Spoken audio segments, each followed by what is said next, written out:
Bonus. Buena banda. Claudia Jáñez. Ahora vamos a entrar en tema directo, en la razón de ser de convocar a buena banda como tú a este podcast. Y es mi convencimiento absoluto, que sé que compartimos, de que las mujeres en los grupos y concretamente en las empresas cambian la realidad. ¿Y por qué las mujeres? No porque seamos superiores. Las mujeres cambian porque las mujeres implican diversidad y los grupos diversos son los ricos y los que transforman. Me gusta muchísimo el tema de consejos. El Consejo de Administración es el órgano más importante de gobernanza de las empresas, y si desde ahí las mujeres imprimimos el sello y metemos diversidad y transformación, las empresas de este país van a cambiar. Entonces no es un propósito de género por género, sino de género al impacto concreto en las empresas del país, en su cultura, en su productividad, y de ahí a la economía de México. Vaya propósito. Sí, creo que le diste al clavo. La responsabilidad es enorme, porque si en mandos medios y sobre todo directivos y directores generales en el mundo corporativo seguimos estando en porcentajes bien bajos en México, en los consejos de administración es todavía peor. No llegamos ni al 2%. Y esto es de empresas que cotizan en la bolsa, pero si te vas a empresas privadas grandes, que son muchísimas en nuestro país, menos. Las empresas familiares les ha costado muchísimo trabajo inclusive pues aceptar que necesitan tener consejeros independientes. Si te vas al siguiente nivel, además tener consejeros independientes diversos, incluyendo mujeres, pues es todavía más bajo. Entonces, yo la verdad es que creo que la responsabilidad es enorme y coincido contigo porque hay que poner el tema de la diversidad, la inclusión y la equidad como un tema de sustentabilidad de la empresa. Y eso desde el Consejo creo que es una gran responsabilidad. Y sustentabilidad suena como a cosas de medio ambiente y a cosas políticamente correctas. ¿Qué es sustentabilidad de una empresa? ¿Qué quiere decir que una empresa sea sustentable? Que crezca, que tenga resultados, que tenga rentabilidad, que regrese el retorno a los accionistas, que retenga talento dentro de un gobierno corporativo aceptable. Y el gobierno corporativo correcto y aceptable incluye la diversidad y la inclusión. Es uno de los rubros muy importantes en la sustentabilidad, al igual que el medio ambiente, como bien dices, al igual que cuidar el cómo produzco, a quién contrato, mi relación con la comunidad, mi relación con el gobierno, mi relación con mis proveedores, mi relación con los clientes. Todo eso es sustentabilidad. ¿Y por qué las mujeres le hacemos bien a ese proyecto de que una empresa sea sustentable en el tiempo?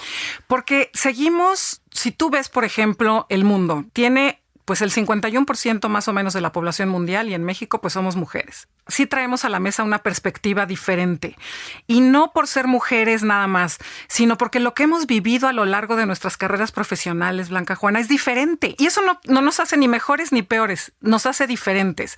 ¿Y por qué le hace bien a un consejo de administración? Porque el pensar diferente te hace crecer, te hace salirte de tu zona de confort. Mira, a todos nos gusta estar con nuestras amigas de toda la vida. ¿Por qué? Porque pensamos igual, nos la pasamos igual, nos gusta ir a los mismos lugares, casi que nos gusta comer lo mismo, nos podemos reír muchísimas horas. Ahí estamos en nuestra zona de confort. En el momento en el que llega alguien a decir, bueno, ¿y por qué en vez de venir todos los viernes a este restaurante, por qué no vamos a otro restaurante? Y estoy poniendo un ejemplo muy tonto, pero que sucede en un consejo de administración. Y entonces dices, oye, no, pero si nosotros hemos venido a este restaurante por los últimos 40 años.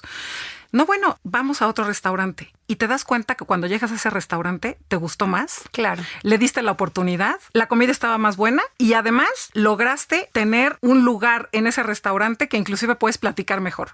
Pongo este ejemplo tan tonto porque si lo trasladas a un consejo de administración y tienes a una persona que piensa diferente, que ha tenido una experiencia diferente y más importante, Blanca Juana, que es verdaderamente independiente. Eso, a ver, eso es importantísimo. Háblame de la dinámica de los consejos de administración.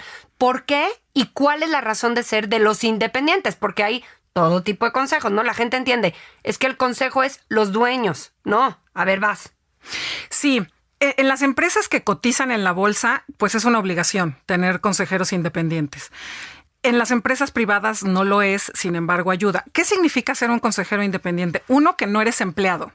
2, que no eres de la familia. 3, que fuiste elegida por un comité. Muchas veces, yo te puedo decir que varios de los consejos que tengo, inclusive, además de que me invite el presidente del consejo, se hace un proceso de selección a través de firmas de selección de talento. Ah, no, perrísimo. O sea, que te piden la cantidad de información, o sea, todo el mundo cree, no, bueno, pues es que llegas a ser consejero por tener buenas relaciones. Ajá, claro que ayuda. Sí, pero tienes que demostrar tus credenciales y tu talento. Por supuesto. No, por supuesto. Ahorita que yo quiero, que estoy en formación de ser consejera y que soy wannabe tuya y quiero ser consejera independiente un día de estos, no creas, me estoy muriendo de miedo, que digo, qué cantidad de preparación tengo que tener y cómo tengo que armar.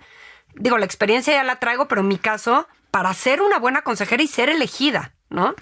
Totalmente. Y la independencia, por eso hoy tiene, yo creo que unos 2, 3 años, tal vez en algunas compañías 5, que están poniéndole límite al número de años para que seas consejera independiente. ¿Por qué?